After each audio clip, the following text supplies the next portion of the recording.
नमस्कार, ये आकाशवाणी शिमला है। अब आप प्रभा शर्मा से कोविड-19 पर विशेष समाचार सुनिए। प्रदेश में कोरोना संक्रमितों की संख्या 58,814 तक पहुंच गई है। आज अभी तक राज्य में कोरोना के 14 नए मामले सामने आए हैं। इनमें सिरमौर जिले में सबसे अधिक 9, मंडी से 3, चंबा और सोलन से एक मामले की पुष्टि हुई है। इस दौरान 14 लोग स्वस्थ भी हुए हैं। वर्तमान में कांगड़ा जिला में सर्वाधिक 218 सक्रिय मामले हैं, जबकि ऊना में 50, शिमला में 36, सोलन में 35, सिरमौर में 30, मंडी में 19, बिलासपुर में 16, कुल्लू में 10, हमीरपुर में 9, किन्नौर में 8 और चंबा में सक्रिय मामलों की संख्या 6 है। प्रदेश में अब तक 57,381 लोग कोरोना संक्रमण से पूरी तरह ठीक हो चुके हैं और संक्रमण से अब तक 983 लोगों की मृत्यु हुई है। देश में कोविड-19 से स्वस्थ होने की दर बढ़कर 97.06% हो गई है। कोरोना संक्रमण से अब तक 1,08,12,044 लोग स्वस्थ हो चुके हैं। मौजूदा समय में देश में कोरोना के सक्रिय मरीजों की संख्या 1,70,126 हो गई है। देश में कोरोना संक्रमण की कुल संख्या 1,11,39,516 तक पहुंच गई है। संक्रमण से अब तक देश भर में 1,57,346 लोगों की मौत हो चुकी है। बीते 24 घंटों के दौरान देश में जहां 14,989 नए मामलों की पुष्टि हुई है, वहीं 13,123 लोगों ने कोरोना संक्रमण को मात दी है। भारतीय आयुर्विज्ञान संस्थान ICMR के अनुसार देश भर में अब तक 21,84,03,277 लोगों की कोरोना जांच की जा चुकी है। पिछले 24 घंटों के दौरान 7,85,220 कोविड नमूनों की जांच की गई। इस बीच देश भर में अब तक 1,56,20,749 लोगों का कोविड टीकाकरण किया जा चुका है। पिछले कल 7,68,730 लोगों का टीकाकरण किया गया।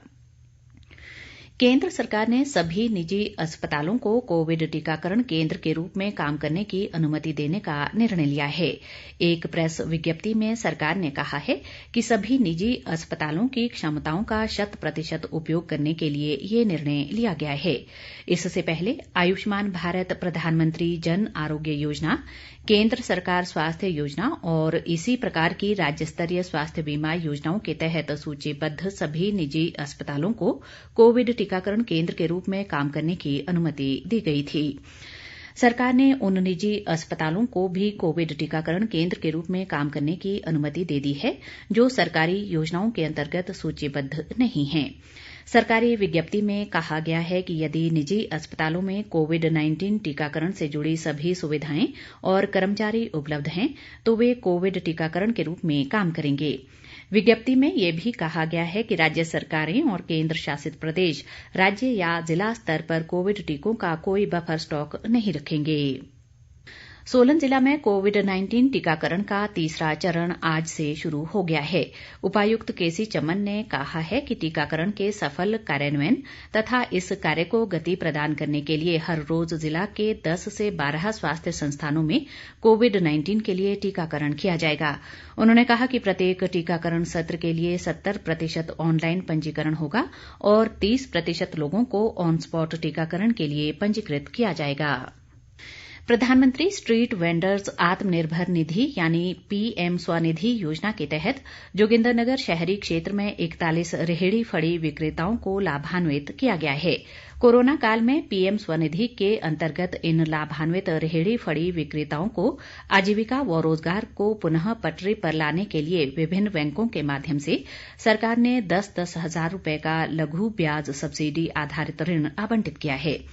जोगिंद्रनगर शहर में ही बस स्टैंड के पास रेहड़ी लगाने वाले गोपाल सिंह, पुलिस थाना चौक में चाय की दुकान चलाने वाले धनीराम, रेलवे स्टेशन के पास चाट बर्गर की रेहड़ी लगाने वाले राम भरोसे ने भी PM स्वनिधि के तहत 10,000 रुपए का ऋण आसान दरों में उपलब्ध करवाने के लिए प्रधानमंत्री व केंद्र सरकार का आभार जताया है। सोलन जिला विधिक सेवाएं प्राधिकरण द्वारा कोविड-19 महामारी के दृष्टिगत जिले के विभिन्न स्थानों पर डिजिटल माध्यम से विधिक जागरूकता शिविर आयोजित किए जा रहे हैं। इसी कड़ी में प्राधिकरण द्वारा फरवरी माह में विभिन्न विषयों पर विधिक जागरूकता शिविर आयोजित किए गए। इसी के साथ ये समाचार बुलेटिन समाप्त हुआ। नमस्कार।